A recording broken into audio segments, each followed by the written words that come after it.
On the evening of May 4th, 1998, the sacred silence of the Vatican City was shattered.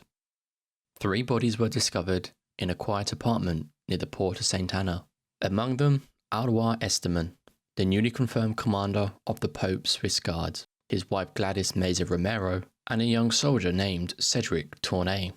According to the Vatican, it was a shocking murder committed by Tournay in a fit of rage. But from the moment the story broke, nothing seemed simple about it. Why would a loyal guard suddenly kill his superior and his wife on the very same day he was promoted? In the heart of the world's smallest country, surrounded by faith and secrecy, this triple death became one of the most controversial events in modern church history. This is the story of the Vatican murders.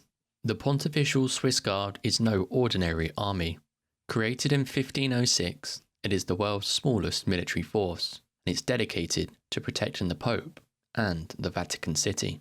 With just over 100 members, it's built on strict tradition, Swiss discipline, and Catholic devotion. And in early 1998, the Guard was in transition. Its former commander, Roland Bux, had retired after decades of service. The Vatican spent 5 months considering his successor before settling on 43-year-old Swiss officer Howler Esteban. He had vast experience in the Swiss Guard and even had to protect Pope John Paul II during the 1981 assassination attempt. Esteban was known to be disciplined, devout, and intensely loyal to the Church. He was married to Gladys Meza Romero, a Venezuelan former model and policewoman who later worked at her country's embassy in Rome. Together, they were beloved in Vatican diplomatic circles, often seen at formal events and mass together. One of the guards under Esteban's new command was 23-year-old Lance Corporal Cedric Tournay. A native of Valais in Switzerland, Tournay was described by former Commander Bux as an idealist who was sensitive to the way others treated him. Official reports painted a more complex picture, respectful, but at times also uninhibited. He had a history of marijuana use, and during his autopsy, doctors found a large cyst on his brain which may have influenced his mental state. In February of 1998, Esteban disciplined Tournay after he violated regulations by spending the night outside the Vatican grounds. This single act cost Tournay the Benemeretti Medal, a symbolic honour typically given to Swiss Guards after 3 years of service.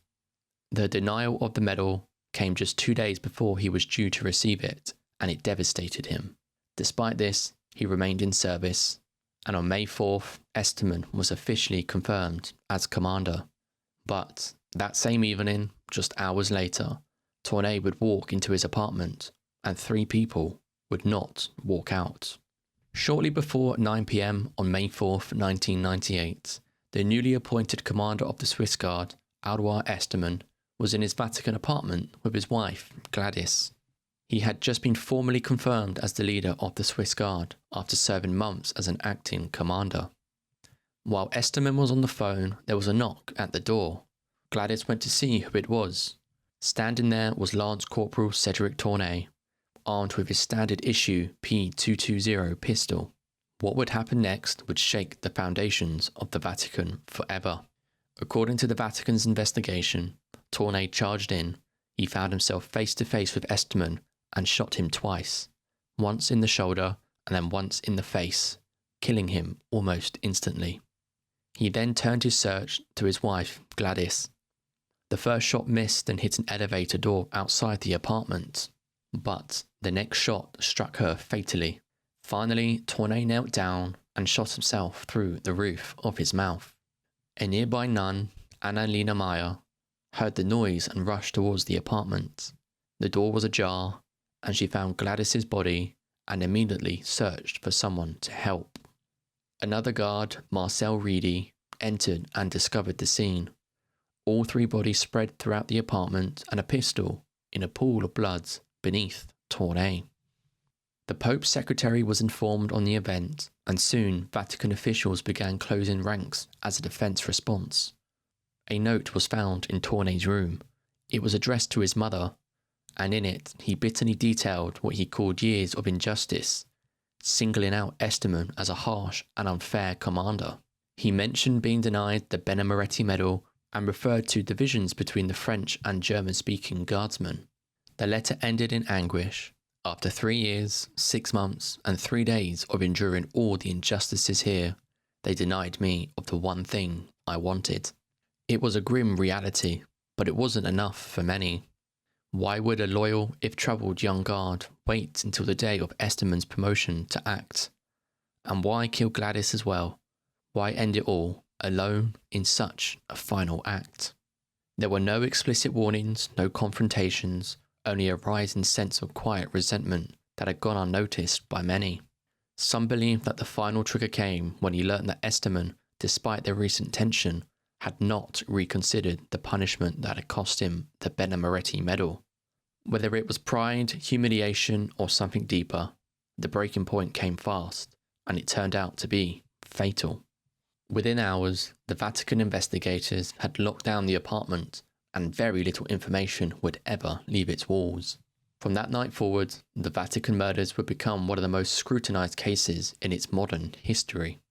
The triple killing shocked not only the Vatican City, but the entire Catholic world.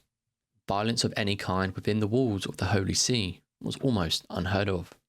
This incident alone gave the Vatican City the dubious distinction of having the world's highest per capita murder rate for 1998, an anomaly for a state under 1,000 residents. Within hours, the Vatican named Tournai as the sole perpetrator. Spokesman Joaquim Navarro Valls blamed it on Tournai's psychological issues, citing his resentment and a sudden fit of madness. Pope John Paul II publicly mourned Esteman and his wife, attending a rare mass at St. Peter's Basilica for non-clergy. However, Tournai's funeral was held quietly in his Swiss hometown. And within inside the Vatican City, criticisms grew. Why had Tournai been allowed to continue service after his previous infractions? Was the guard structure too rigid, too stressful, or underfunded? Former Commander Roland Bux briefly came out of retirement to restore order. The official Vatican investigation concluded 9 months later, on February 5, 1999. 3 days after the initial investigation concluded, the examining magistrate of the Vatican City, Juan Luigi Moroni, released a 10-page report pointing towards marijuana use, the cyst on the brain, and Tournai's bitterness over the Benemeretti medal being denied. It ruled out any outside involvement, but many journalists, especially the Italian media, were left unsatisfied. The investigation had been led by a Vatican judge with no background in homicide cases. The Italian police were refused access, autopsies were sealed, and the names of witnesses were redacted.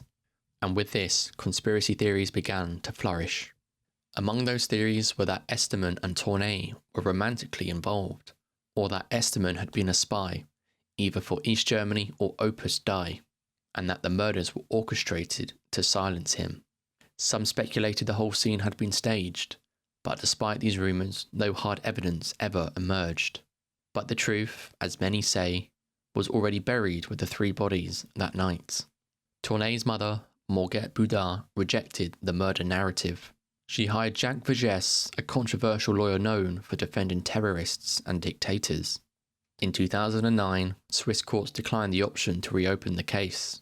Then in 2019, another request for the Vatican files was again denied. But in 2021, Cardinal Secretary of State Pietro Parolin granted limited access to case documents. And with this, lawyer Lara Stroh published Sanguine Vaticano. The book was critical of the original investigation, accusing Vatican officials of prematurely blaming Tournai and failing to secure the crime scene. The book was submitted to Pope Francis and the United Nations Human Rights Council, but it only fell on deaf ears. More than 25 years later, the Vatican murders remain one of the most mysterious and controversial events in the modern church history.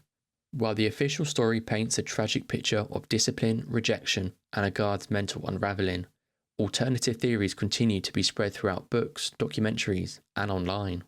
For the Swiss Guard, the incident left a lasting scar.